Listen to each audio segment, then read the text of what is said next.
Well everyone, iOS and iPadOS 26.3 RC are finally available for developers to test out, try out, and see if there's anything new.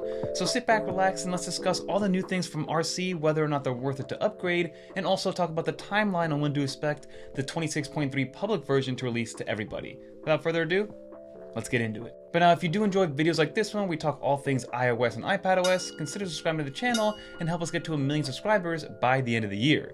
Let's get into it. Well, alright everyone, let's pull up the iPad screen right here, and everything that I mentioned in this video will be the same thing on the iOS side. There was no differentiation this time around with iOS and iPadOS 26.3 RC edition or the release candidate. So let's go into our settings over here, see if we can figure out what's going on. If you guys do want to get this monthly wallpaper, I recommend becoming a channel member to get your monthly update of wallpapers. But if you go into our general, go into our about, go into our iPadOS version, you can see that we're running iPadOS 26.3.23D125, and there is no lowercase moniker at the end.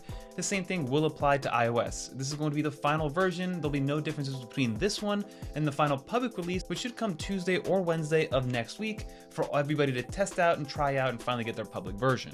And again, as I mentioned, part of the reason why we only got a few betas this time around is because we are pretty light on features with the 26.3 update, with 26.4 looking like we're going to get a good amount of updates, so stay tuned for an updated video on that, which should be releasing either this week or early next week for the first beta of 26.4, but there still is some new stuff with 26.3, and a lot of it is quality of life features, but then also things that kind of play nice with other operating systems, wink wink. So if we go into our general, and whenever you get a new product, or maybe you're switching from device to device, the first thing you're going to want to do here is go into the transfer and reset iPad or iPhone at the very bottom of your general screen or general settings. You tap on here, and the new function here is going to be at the very bottom. You see a new option called transfer to Android. So yes, alongside Apple and Gemini partnering up, Apple and Google, Apple seems to be playing nicely more and more with the other side of the ecosystem or the operating system. And if you tap on here, it's just a much easier way to transfer a lot of your data over to a new Android device and vice versa. So if you go in here and you read what it says place your devices next to each other. It's going to work and function very similarly to how it does with two iOS or two Apple devices next to each other. It says once you're connected, you can choose what you want to transfer, such as your photos, messages, apps, and more. You can also even transfer your phone number if that applies to the device you're switching from. But health data devices paired with Bluetooth and protected items are not available. So all your health data from your Apple Watch, your AirPods now that do have that heart rate sensor, and anything else that's attached to that device will not be transferred over. So make sure your device is running the latest software, connected to Wi-Fi, and you have the Bluetooth turned on. You press continue here, it's going to ask for your Face ID, and then you're going to scan a QR code in order to get this done. And then you have some other options. You also have a learn more section on here, which as of right now is not available because again, we're still in the RC edition, so that learn more button should actually take you to a better FAQ section once it does release to the public. Some other things to note here is that it's not going to have the ability to transfer over things from an application by application standpoint. For example, your Notes application will not transfer over to the Google Notes application and things like that. For now, it's purely just media on your phone, as well as your contacts and of course your phone number. But that is a new transfer to Android situation that we have on iOS and iPadOS, and even macOS if Android decides to create a laptop again.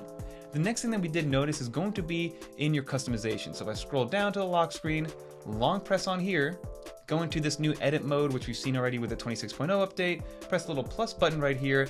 You now have all these different wallpapers. Now this has been here before. A small little tweak that Apple made with this update is if you scroll down, you now have the astronomy as well as the weather. Before, these two categories right here, the weather category as well as the astronomy category, were under the same kind of category, but they divvied it up, and now you have much better and much more visibly active dynamic wallpapers for your lock screen. So you have the weather, which will mimic the weather conditions of your current location, and then the astronomy, which you can view the current astronomical positioning of Earth or whatever other planet from the solar system, which I think is kind of cool. But those are the two, I guess, product focus or front facing things that you can see that actually change. And there's a couple other smaller regulatory things that I wanted to mention.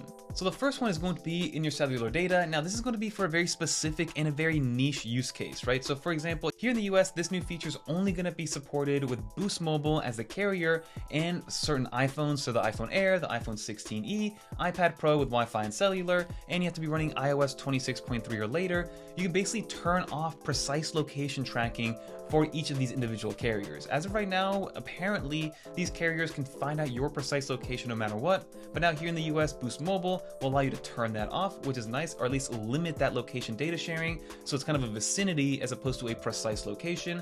And of course, there's some other ones like in Germany, the UK, Thailand. There's a few other ones and other carriers that also have this new functionality.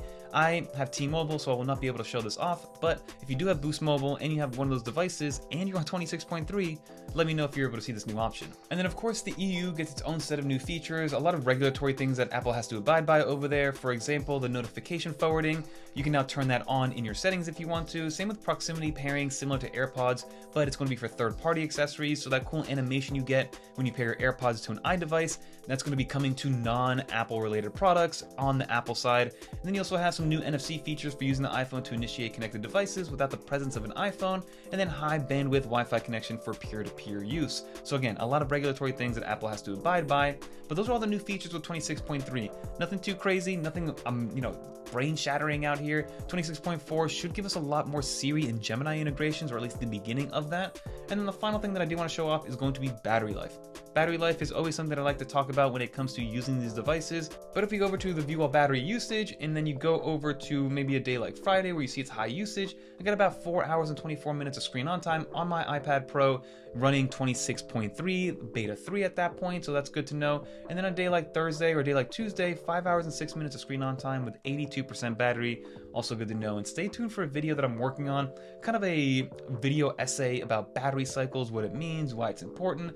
Highly recommend checking that out. So as you can see here, my cycle count is 251 on the iPad Pro. I believe my iPhone has about 119, so I have a video talking about that and exactly what a cycle count is. But that's everything with 26.3. Let's finish up the video. So that will just about do for this video, everybody. As you saw, there weren't too many differences. This is more so a quality of life and back-end improvements. We saw the easier transfer to Android, the ability to switch your number over to an Android phone much easier, a little bit more on the customization side when it comes to wallpapers, the weather app, and astronomy, and astrology, and things like that.